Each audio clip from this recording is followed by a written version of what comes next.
Conceptual question number 3.10. While walking on ice, one should take small step to avoid slipping. Why? जब एक person ice पर चलते हैं तो उसको स्लिप से बचने के लिए या फिसलने से बचने के लिए उसको छोटे छोटे स्टेप्स लेना चाहिए। बड़े स्टेप के साथ नहीं चलना चाहिए, छोटे स्टेप के साथ चलना चाहिए। ऐसा क्यों करना चाहिए, इसकी रीज़न क्या है, यह हमने एक्सप्लेन करना है। टॉपिक में हम पढ़ चुके हैं कोफिशिएंट ऑफ फ्रिक्शन।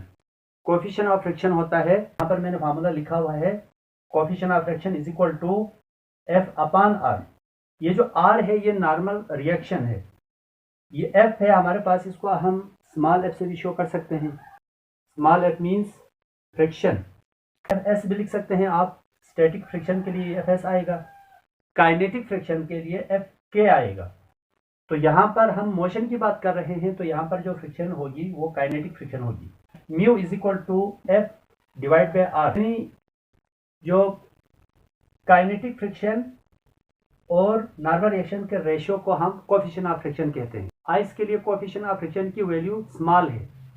जब कोएफिशिएंट ऑफ फ्रिक्शन की वैल्यू स्मॉल होती है, सफिशिएंट फ्रिक्शन हम गेट नहीं कर सकते, रिक्वायर्ड फ्रिक्शन हमें नहीं मिलती, जिसकी वजह से हम फिसल जाते हैं। दोबारा मैंने इस फार्मूले को लिखा है mu is equal to F upon are.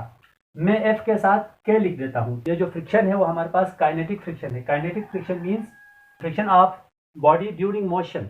Motion के दौरान फ्रिक्शन को हम काइनेटिक फ्रिक्शन कहते हैं।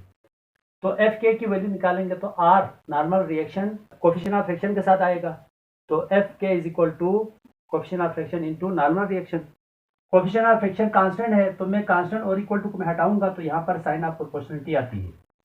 तो जो फ्रिक्शन है यानी कि काइनेटिक फ्रिक्शन है, फ्रिक्शन ड्यूरिंग मोशन है, वो नॉर्मल रिएक्शन के डायरेक्टली प्रोपोर्शनल है। नॉर्मल रिएक्शन को हम कैपिटल आर से भी शो कर सकते हैं और कैपिटल एन से भी शो कर सकते हैं, लेकिन यहाँ पर हमने कैपिटल आर से शो किया है। सो नॉर्मल रिएक्शन और काइनेटिक फ्रिक्शन डायरेक्टली प्रोपोर्शनल है।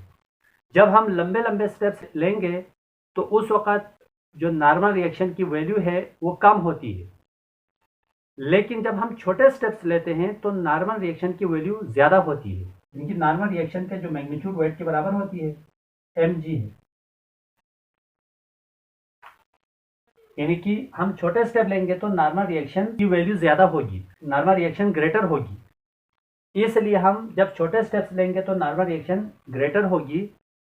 जब नॉर्मल रिएक्शन ग्रेटर होगी तो ये काइनेटिक फ्रिक्शन है वो ऑटोमेटिक ग्रेटर होगी, तो हमें रिक्वायर्ड फ्रिक्शन मिलेगी। इस तरह से हम स्लिप होने से हम बच जाते हैं। Conceptual question number 3.11। Slippery when wet, it is precaution displayed on motorways, why it is dangerous to drive on wet roads. Motorway के ऊपर आप चलेंगे तो आपको वहाँ पर बोर्ड लगे होते हैं, उन बोर्ड्स के ऊपर लिखा होता है स्लिपरी व्हेन वेट। जब रोड गीली हो गाड़ी स्लिप हो सकती है। ये सेंटेंस लिखा होता है प्रिकॉशन के लिए, एहतियात के लिए, ताकि बारिश में जब रोड गीली हो जाती है तो आप स्पीड को कम करके चलाएं, यानी कि आप एहतियात के साथ चलाएं, लो स्पीड के साथ आप गाड़ी को चलाएं और एहतियात के साथ चलाएं।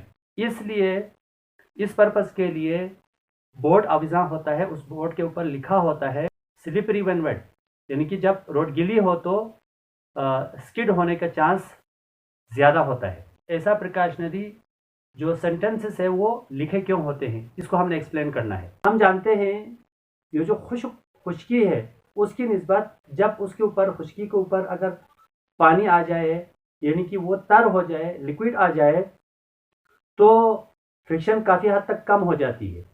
जब फ्रिक्शन कम होगी तो रोड और टाइप के दरमियान फ्रिक्शन नहीं होगी, तो एक तो हम हाई स्पीड पे ब्रेक लगाते हैं तो गाड़ी स्किड होने का खतरा होता है और एक्सीडेंट होता है। दूसरी बात, मोड़ काटते हुए भी स्किड होकर फिसलने का खतरा होता है, इस तरह से एक्सीडेंट हो जाता है।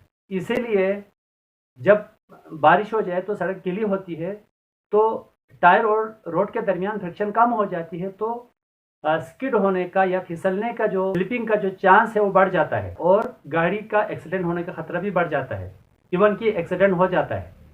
तो इसलिए जब टायर और रोड के दरमियान फ्रिक्शन कम होती है तो हमें चाहिए, प्रिकॉशनरी जो सेंटेंस के तहत हमें चाहिए कि गाड़ी को हम लो स्पीड के साथ चलाएं, ताकि फिसलने का खतरा कम हो। Conceptual question number 3.12 why tyres of vehicles are wrapped with chains during snow in Murree hill areas. सर्दियों में जब बर्फबारी होती है तो मरी के अंदर जब गाड़ियां चलती है तो गाड़ियों के जो हालांकि गाड़ियों के टायर के ऊपर थ्रेडिंग होती है, इसके बावजूद लोग जो है वो गाड़ी के जो ऑनर्स है वो गाड़ी के जो टायर्स है उनके ऊपर चेन को रैप करके रखते हैं, यानी कि चेन को लपेटते हैं।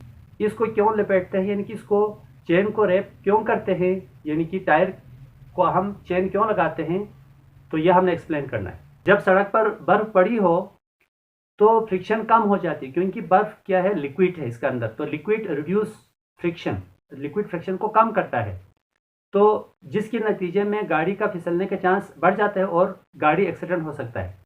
इस चीज़ से अवॉइड करने के लिए सर्दियों में बर्फबारी होती है तो मरी के अंदर जब बर्फबारी होती है तो गाड़ियों के जो टायर के ऊपर हम चेन लगाते हैं, चेन को रैप करते हैं, ताकि चेन लगाने से फ्रिक्शन क्रिएट होती है, टायर और रोड के दरमियान सफिशिएंट फ्रिक्शन क्रिएट होती है, जिसकी वजह से गाड़ी स्किड नहीं कर सकती, यानी कि गाड़ी स्किड करने से बच जाती है, गाड़ी फिसल नहीं सकती।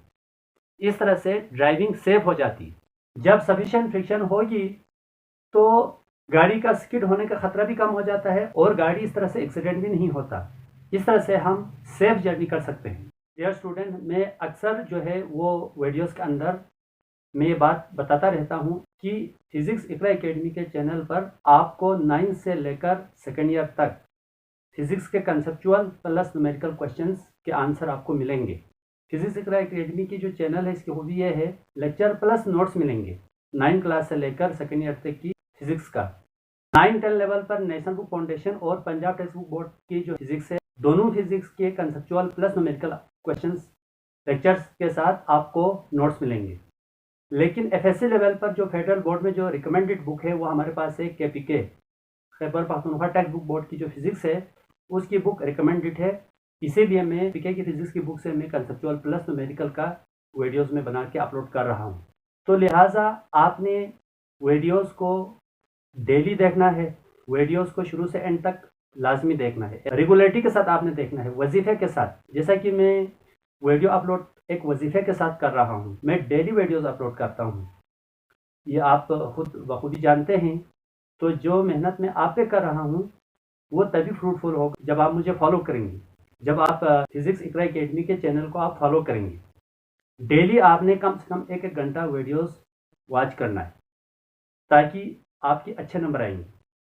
9-10 लेवल पर अगर आप ये देखिए, अगर आपके रिश्तेदार है, बहन भाई है या फ्रेंड्स है 9 से सेकेंड ईयर तक, उनको भी आपने गाइड करना है, उनको भी आपने मोटिवेट करना है, वो भी चैनल पर आएँ और वहाँ से आप सीखें और वहाँ से नोट्स उसको मिलेगा। क्योंकि अक्सर मुझे खुद स्टूडेंट्स जो है ना आके बताते हैं कि हमें नोट्स बना के दे दें, इसलिए लेक्चर्स के अंदर मैंने व्हाइट बोर्ड के ऊपर मैंने इस तरह से नोट्स लिखा हुआ है। आप वीडियो को पॉज करके आप वो नोट्स आप लिख सकते हैं और उसी नोट में से आप पेपर में लिखेंगे तो आपको बहुत अच्छे नंबर आएंगे। ये जो चैनल मैंने 8-9 साल टीचिंग एक्सपीरियंस के बाद मैंने बनाया है, तो अब मैं ये चैनल के ऊपर वो नोट्स लिख रहा हूँ जिसके स्टूडेंट के बहुत अच्छे नंबर आए।